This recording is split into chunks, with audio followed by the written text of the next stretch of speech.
Hi everyone. सो देखते हैं कि कॉफ़ी कप रीडिंग से आपके लिए क्या मैसेजेस और गाइडेंस हैं, कोई ऐसा पर्टिकुलर मैसेज जो आपके लिए इम्पोर्टेंट हो सकता है।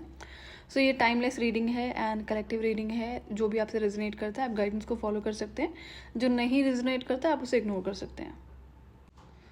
आप हो सकता है कि कोई सिंगल पेरेंट हो या फिर कोई ऐसे इंसान है जिसके ऊपर रिस्पॉन्सिबिलिटीज़ हैं काफ़ी। हो सकता है किसी छोटे बच्चे की रिस्पॉन्सिबिलिटी है, चाहे ये आपका अपना बच्चा है या फिर कोई और हो सकता है कि फैमिली मेम्बर हो। तो करंट में क्या है कि आपको ऐसा लग रहा है कि आप किसी लूप में फंसे हुए हो जहाँ से आप निकलना चाहते हो बाहर। यहाँ पर जो बाहर निकलने का आप सोच रहे हो किसी भी सिचुएशन से जो कि आपको बहुत ज़्यादा बर्डन फील कराती है, तो सबसे पहले आपको क्या करना है कि यहाँ पे जो चीज़ दिख रही है कि आप किसी दूसरे इंसान की लाइफ को देखकर अपनी लाइफ में अननेसेसरी के थॉट्स क्रिएट करते हो। कंपैरिजन यहाँ पे डेफिनेटली हो रहा है, या फिर आपको ऐसा लगता है कि सामने वाला इंसान ज़्यादा उसके पास ज़्यादा फ्रीडम है लाइफ में कुछ भी करने का। तो आपको अगर फ्रीडम चाहिए तो पहली बात तो दूसरे इंसान की लाइफ से कंपेयर करना बंद करो। सामने वाला कौन सा इंसान है, हो सकता है ना उसकी लाइफ की सिचुएशंस डिफरेंट हो, और ये भी हो सकता है कि जो आपको दिखाया जा रहा है सरफेस पे वो रियलिटी ना हो। तो जिस भी लूप में आप फंसे हुए हो वहां से निकलना है आपको, निकल जाओगे, लेकिन सबसे पहले आपको ये कंपैरिजन बंद करना पड़ेगा। दूसरे इंसान की लाइफ में बिल्कुल भी आपको फोकस नहीं होना है। एंड देन आप अपने साथ बैठोगे कि अब इस सिचुएशन से निकालने के लिए आपको क्या करना है, क्या एक्शंस रिक्वायर्ड हैं। दूसरा, जो भी आपकी सिचुएशन है, ये यहाँ पर एक मैसेज आपके लिए और है कि इस पर्टिकुलर सिचुएशन में आपके लिए कोई हिडन ब्लेसिंग है जो आपको रिकग्नाइज करनी पड़ेगी। ऐसा बहुत बार होता है कि डिवाइन यूनिवर्स आपको किसी टफ सिचुएशन में थ्रो कर देते हैं, केओटिक सिचुएशन में थ्रो करते हैं जहाँ पर आपके लिए कोई हिडन ब्लेसिंग होती है। अब वो हिडन ब्लेसिंग चाहे आपके लिए किसी तरह की अवेयरनेस हो, कोई नया स्किल टैलेंट आप रिकग्नाइज करो अपने अंदर, या फिर कुछ भी यहाँ पर हो सकता है जो आपके फेवर में ही जाएगा। तो इस सिचुएशन को लेकर आपको परेशान नहीं होना है और स्ट्रेस नहीं लेना है। शांति से बैठो, आपको कुछ चीज़ें ज़रूर क्लियर करने की ज़रूरत है, लेकिन सबसे पहले आपको आपका जो हेड स्पेस है उसे क्लियर करने की ज़रूरत है। और यहाँ पर ये भी दिख रहा है कि आपको माइंड लेवल पे कोई बहुत ज़्यादा ब्लॉकेजेस नहीं है। आप सिर्फ एक चीज़ की वजह से परेशान यहाँ पर दिख रहे हैं कि आप कंपैरिजन कर रहे हैं दूसरों की लाइफ को देखकर, देन अपनी लाइफ में कोई चेंजेस करने की कोशिश कर रहे हैं। तो अगर आप दूसरों से कंपेयर करना बंद कर दोगे, दूसरों की लाइफ को देखकर अपनी लाइफ में किसी तरह के चेंजेस करना बंद कर दोगे, तो वो आपके लिए अच्छा रहेगा। बाकी आपका मेंटल लेवल पे ज़्यादा ब्लॉकेजेस नहीं है, लेकिन आपकी जो फिजिकल बॉडी है वहाँ पर कई टाइप के ब्लॉकेजेस ज़रूर हैं। हो सकता है कि किसी तरह की सिकनेस से आप गो थ्रू कर रहे हो, या फिर अदर रिस्पॉन्सिबिलिटीज़ की वजह से आप अपने ऊपर ध्यान ना देते हो। तो आप अपनी फिजिकल बॉडी पे काम करो। एंड मेंटली तो यहाँ पर एक ही गाइडेंस है कि दूसरों की लाइफ पर आपको बिल्कुल भी फोकस नहीं करना है।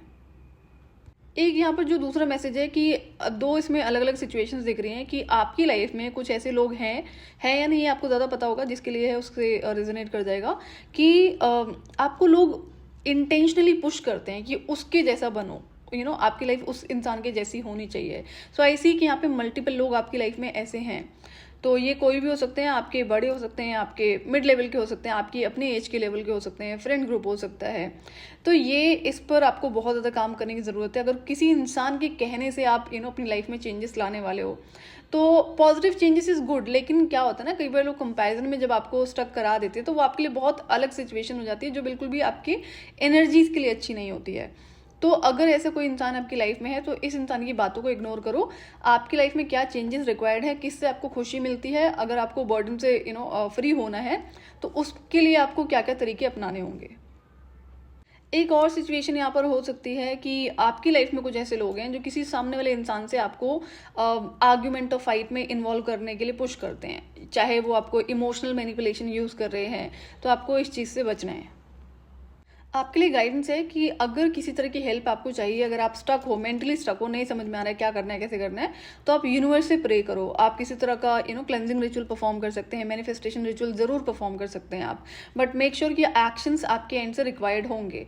तो ये जो आपका विजन है ये आपको एक्सपैंड करने की जरूरत है कि यूनिवर्स के लिए ऐसी कोई चीज़ नहीं होती जो पॉसिबल ना हो आपके फेवर में करने के लिए, अगर आप उसे डिजर्व करते हैं। जिस भी सिचुएशन में अभी आप फंसे हुए हो, वहां से नहीं निकल पा रहे हो, आपको रास्ता नहीं समझ में आ रहा है, तो वो रास्ता क्लियर जरूर होगा। लेकिन जब आप दूसरे इंसान की लाइफ से कंपैरिजन करना बंद कर देंगे और दूसरे इंसान को सुनना बंद कर देंगे जो आपको इस तरह से पुश करते हैं कि उसकी लाइफ ऐसी है तो आपकी भी ऐसी होनी चाहिए, या फिर उसकी ज़्यादा अच्छी है तुम्हारी खराब है, तो ये चीज़ें आपको अपनी लाइफ में सबसे पहले कंट्रोल लगाना पड़ेगा। अगर कोई इंसान आपको बार बार इस तरह से बोल रहा है तो आपको उस इंसान को डेफिनेटली बहुत पोलाइट वे में बता सकते हैं कि ये कोई अच्छी चीज़ें नहीं होती है। Comparison is not a good thing. Comparison क्या होता है, जेलेसी को अट्रैक्ट करता है, जेलेसी की स्पिरिट्स होती हैं, फिर वो आपकी लाइफ में अटैच हो जाती हैं। तो इसलिए आपको कंपैरिजन की एनर्जी से हमेशा दूर रहना चाहिए।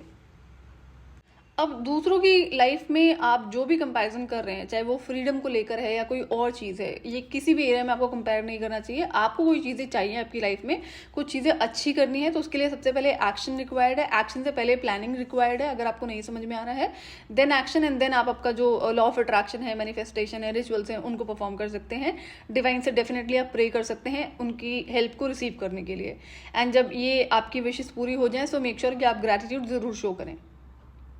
बहुत बार ऐसा होता है कि जो आपके लिए लिखा गया है वो आपको मिलेगा ज़रूर, चाहे वो कोई भी चीज़ है, लेकिन डिवाइन भी वेट करते हैं कि आप एक बार बोलो तो सही, मांगो तो सही। तो ऐसा होता है। अगर आपके साथ में ऐसा इशू है कि आपको डिवाइन से, यूनिवर्स से मांगने में दिक्कत है, तो आपको इस पर काम करने की ज़रूरत है। सो बी ग्रेटफुल। आप इस चीज़ को ज़रूर डिवाइन यूनिवर्स से रिक्वेस्ट कर सकते हैं। सो ये थी आपकी रीडिंग। मैं आपसे फिर मिलूंगी नेक्स्ट वीडियो में। Till then bye bye.